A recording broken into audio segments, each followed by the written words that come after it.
Well, I mean, look, here's the thing, and I just want to say this for the record. I'm gonna skip through some of this. Um,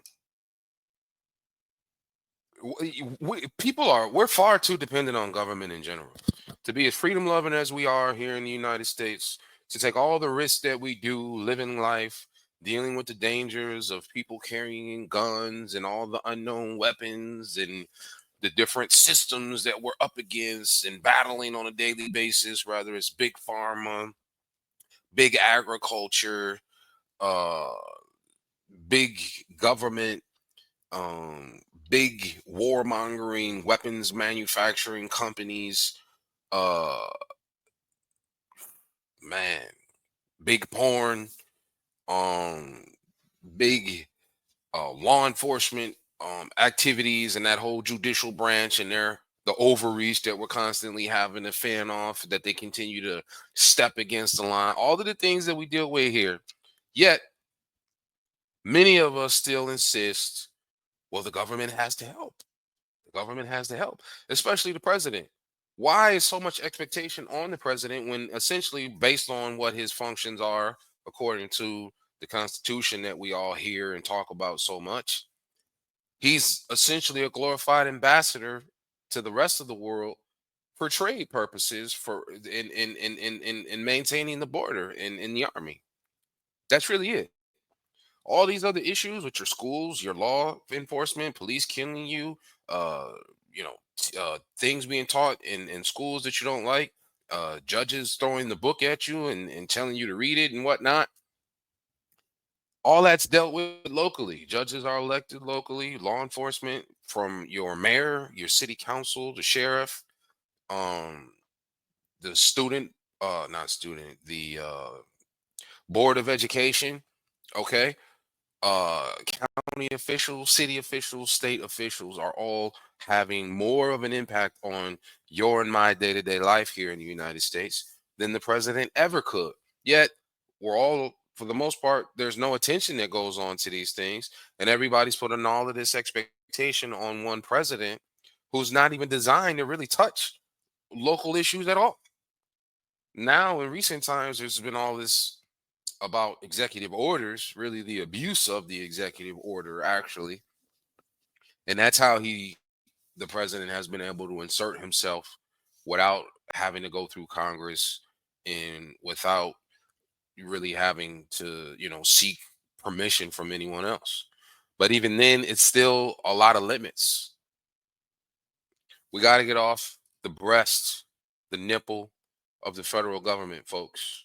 If it's meant to be, it's up to you and me. Let's go. Perspective, we wouldn't be in this position. They took my wife.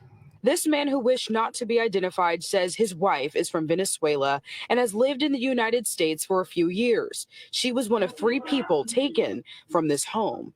I'm told the two others were men who worked in construction. You see them here. This video, only a minute and 52 seconds long, we do not see his wife being removed from the home. But this is a picture of her that he keeps in his wallet. Her name is Vianis Ramirez, and he says she was in the process of becoming a United States citizen. She already had a court date. She was good. Everything's good. He just came in and snatched her. These are pictures from the Department of Homeland Security detaining other undocumented men and women in Broward County. It's despicable what they're doing right now. It's very embarrassing. President Donald Trump arrived at his Trump National Golf Resort in Doral Saturday, set to host GOP leaders for a conference. This man hopes this message makes it to him. I get a chance to talk to you, man. Yo, please, man, let's work something out. So you, man, let me keep my wife here in the United States, man. She deserves to be here.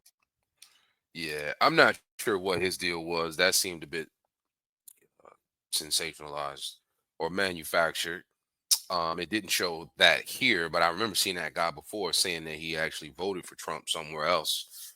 Um, and so that's the reason he's in this whole role. He voted for Trump, had an illegal wife. She was deported, and he is somehow confused. It says that this ain't right. Mr. Trump, can I keep my wife here? All right, let's roll. Here, man. I regret my vote. I never in a million years thought I'd say that. I voted for Trump. And now, in the first few weeks of his presidency, thousands and thousands of people are losing their jobs.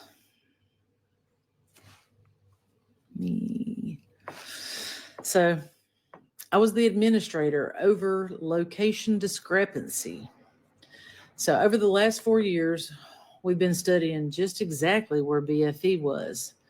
And while we were still locating, many locations from years past, we were looking at another 12 years of funding to exactly pinpoint the location of BFE. BFE is just still a mystery.